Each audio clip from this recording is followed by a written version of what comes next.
Enrique Peñalosa responde.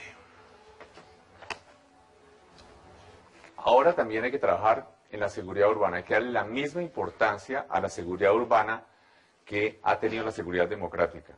Hay que hacer efectivo un derecho fundamental que es el derecho a vivir sin miedo. Hay que tener una policía especializada, porque buena parte de los delitos que se cometen en las ciudades son hechos por bandas profesionales y requieren más que todo inteligencia. Se requieren modificaciones a la justicia. Primero porque hay muchos de los delitos que se cometen son excarcelables casi que inmediatos. Y además los reincidentes están siendo excarcelados casi que inmediato. Tercero, por supuesto, hay que trabajar con los jóvenes, especialmente en los barrios marginales, para que tengan proyectos de vida y especialmente para que no haya deserción escolar. Es fundamental evitar la deserción escolar. Y también hay que tener ambientes urbanos que propicien la civilización, la convivencia, orden, limpieza, iluminación, que propicien el que haya convivencia amable y seguridad en los barrios. Gracias, señor. Pregunta ahora Juanita o Vivian. Juanita. Si les va bien, en las próximas elecciones legislativas tendrán 2 o 3 o 4 congresistas en el Congreso. ¿Cómo piensan garantizar una gobernabilidad con un Congreso mayoritariamente uribista y sin repartir el presupuesto nacional? Vamos a ver quién responde primero. Antanas Mocus. Bueno, hay una urna, doctor Mocus. Sí. En la Alcaldía de Bogotá pusimos a prueba el esquema. Muy simple. La regla muy clara. No se negocian las decisiones del Consejo. Lo mismo no se negocian las decisiones del Congreso por gabelas, por favores, etc. Y firmeza. Y pedagogía. Cada vez que se trancaba un proyecto, pues podíamos discutir con la ciudadanía, a través de los medios, o directamente con los concejales, cuánto estaba costando su obstaculización. Si usted trata de extorsionar a Antanas Mocus le dice, no acepto. No acepto. Lo puedo decir en muchas voces, no acepto. Con educación todo se puede. Responde ahora Luis Eduardo Garzón. Parte de una premisa, Juanita, de que van a tener la mayoría de los uribistas. Yo no sé si después del viernes el encarrilamiento será igual. Yo no parto de esa premisa. Pero además esa premisa no es solamente para nosotros. Estaría el caso de Fajardo, o el caso de Vargas Lleras, o el caso del propio Pardo, o el caso del propio Petro. Si esa fuese esa premisa válida, entonces uno tendría que decir que para qué vamos a las legislativas o para qué vamos a las presidenciales. Yo creo que lo que se impone y se ha impuesto en la relación ejecutivo-legislativo es la agenda. Nosotros tenemos una propuesta en particular sobre empleo. Es la gran convocatoria que sería. Y es posible que muchos, incluso uribistas, entren en este juego. Uno no juega con la lógica de la transacción, juega con la lógica de convocar por una agenda. Es posible que muchos uribistas, ¿quién sabe quién será uribista después del 15 de marzo? ¿Y quién sabe quién será uribista después del 1 de junio? Habrá que ver. Por ahora, yo no parto de la premisa de estar derrotado. Vamos a ganar con mucho más gente de la que usted cree en el Senado. Gracias. Candidato. Enrique Peñalosa. Bueno, ya gobernamos sin mayorías, goberné en la Alcaldía de Bogotá y logré resultados que creo son más que dicientes. Pero en el Congreso, desafortunadamente, hay muchos que negocian, pero gracias a Dios también hay muchos congresistas excelentes que se preocupan por su país. Hay que apoyarse en esos congresistas y hay que llevar muchos temas a la opinión nacional para que se creen las presiones adecuadas.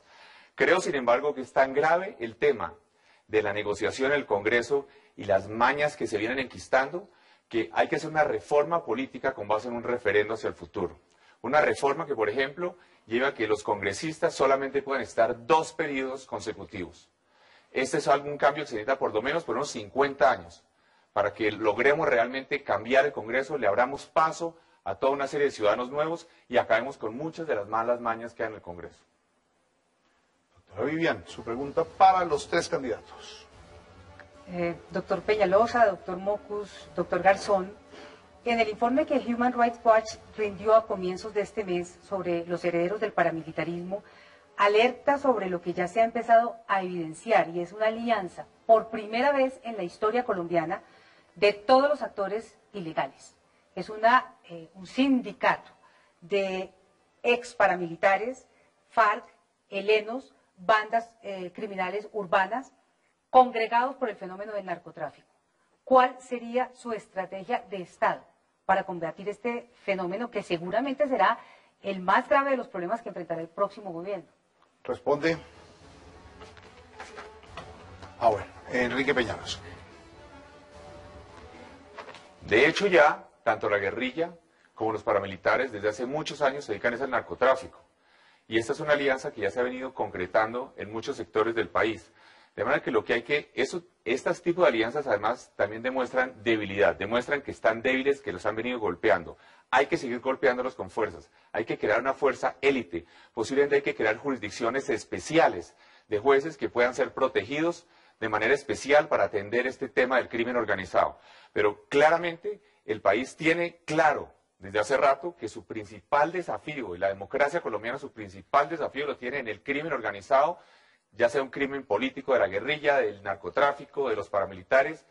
Esto requiere una atención, creo que se han debilitado, hay que mantener el fortalecimiento de las instituciones, con cuerpos élites en las Fuerzas Armadas y de Policía, y con unos jueces especiales, con una protección especial para atender este tipo de delitos organizados. Gracias, doctor Peñalosa. Responde ahora Antanas Mocus. Yo creo que lo que señala Human Rights Watch es un buen síntoma. O sea, estos grupos que operan en la ilegalidad se están juntando por la fuerza de la acción del Estado, pero también por la fuerza de la presión social.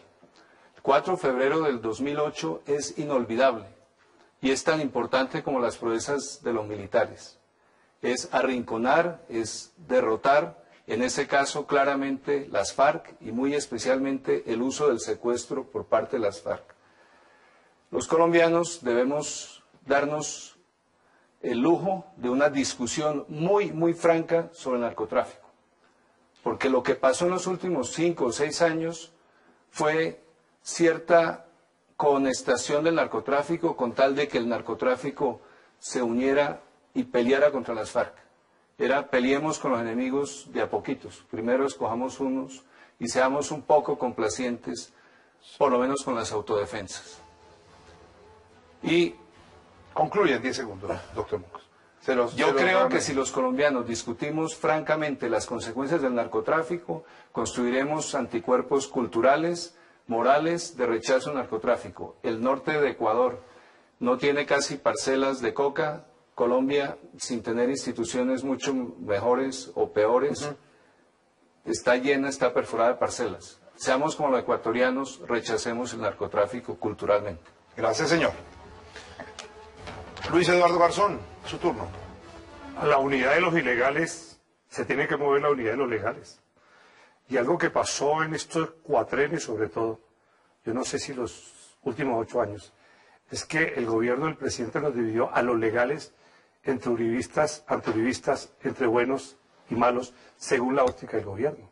Y lo que tenemos que hacer es una gran convocatoria para que los legales nos sentemos a discutir cómo vamos a analizar el tema del narcotráfico después del informe de César Gaviria y de Fernando Enrique Cardoso. Tenemos que discutir cómo se hace la política, porque la política no puede ser un negocio, como está viéndose ahora en las elecciones parlamentarias, incluso en las presidenciales. Tenemos que discutir los temas éticos, tenemos que discutir los temas sociales y la política de empleo. Lo que tenemos que hacer es un ejercicio. Ahora sí voy a reivindicar algo que tiene que ver mucho con la historia. Tenemos que haber un acuerdo sobre lo fundamental, mirado desde Lucho Garzón, mirado desde un encuentro sobre los temas fundamentales. Después de Uribe se acabó el personalismo. Tenemos que hacerlo colectivo y unirnos los legales contra esa estrategia de los ilegales, pero por la positiva, con propuestas. Gracias, señor. Entran los 3 nombres a la urna y nos vamos al tercer segmento del debate hoy con el Partido Verde. Reglas. Por azar los nombres en la urna ya están. Cada candidato dice por qué votar por él y por qué no votar por sus 2 contendores. 1 minuto para responder. Reitero, por qué votar por él y por qué no votar por sus 2 contendores. Comenzamos